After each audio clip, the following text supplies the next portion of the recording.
Hello, everyone, and welcome to My Cartoon DNA, the show where I take you through the cartoons and some anime that I grew up watching. And while doing so, I'm going to be breaking down the different parts of the show and how it affected me in my own life. My name is Daniel, and today we're going to be talking about.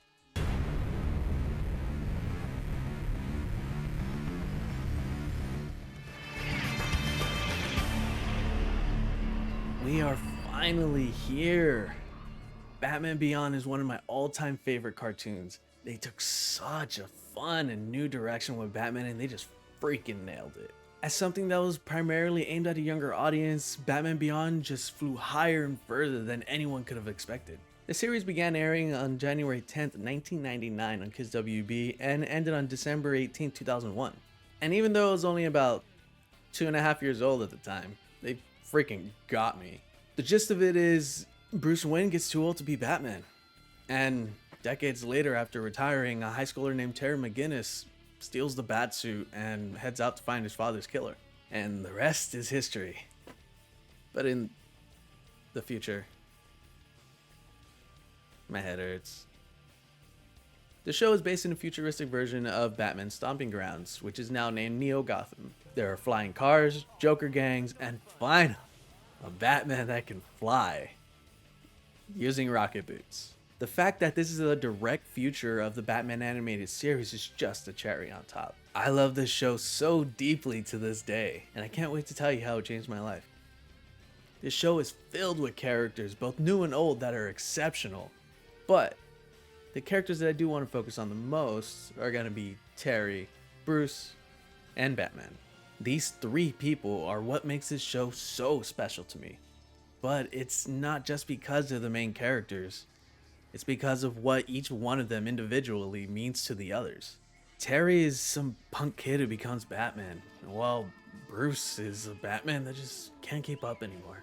Seeing how Bruce struggles with taking another youth under his wing is one thing, but passing the torch entirely is a whole other thing. Batman is all Bruce has ever known since he was a child. Now that McGinnis wears the suit, Bruce finds a way to cope by being Terry's guy in the chair, sharing his expertise, his methods, and all of his history.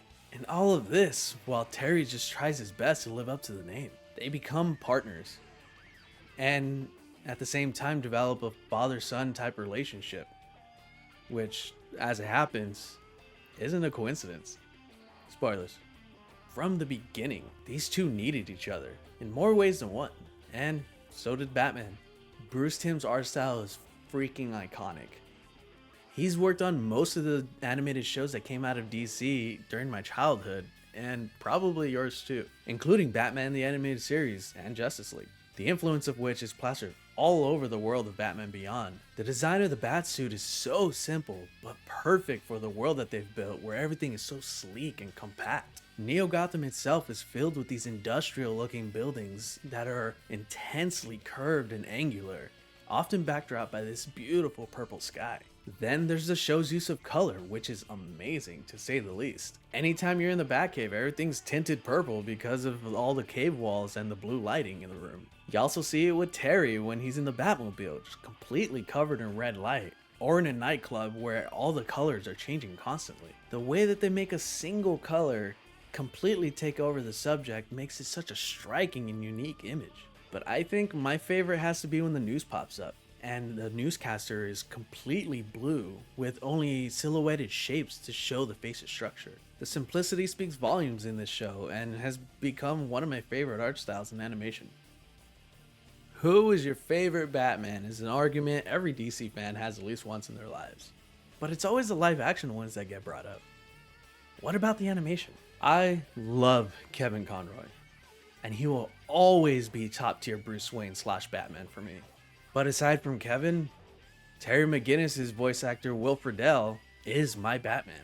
His voice strikes a core memory in my brain that just brings me so much joy whenever I hear it.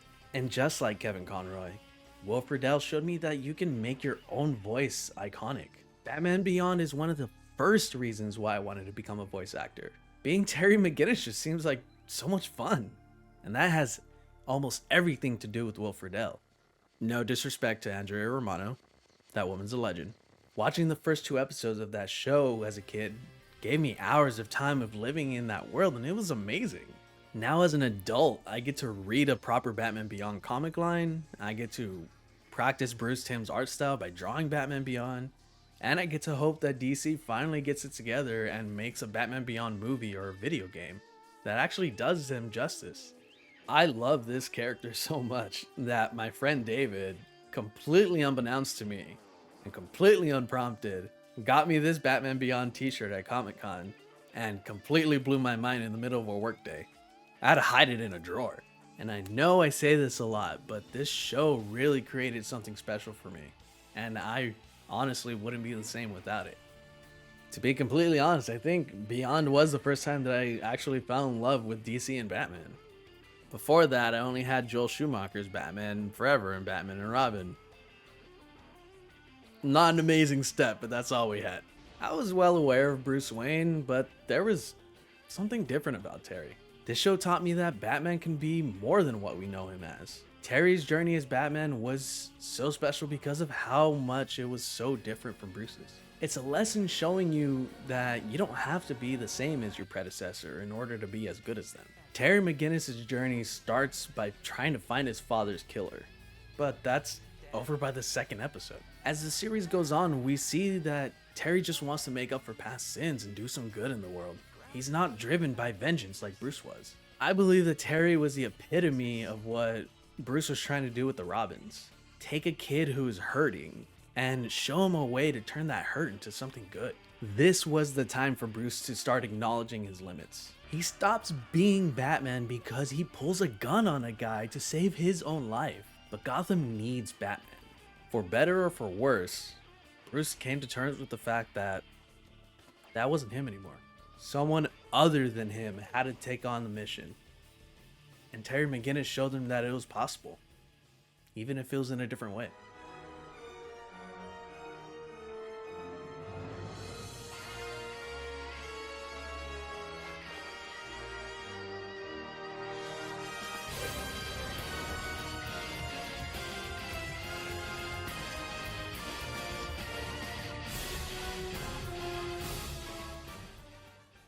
Thank you all for stopping by for this episode of My Cartoon DNA. I really hope that you enjoyed this one. Please remember to like, share, subscribe, all that good stuff. But most importantly, share your stories in the comments. I want to know what makes up your cartoon DNA and why you love cartoons so much. I know I can't be the only one. Of course, I also want to hear what I could do to make the show better. If you have any suggestions, please let me know. I want to make this show with you, not just for you. Until next time, keep watching cartoons.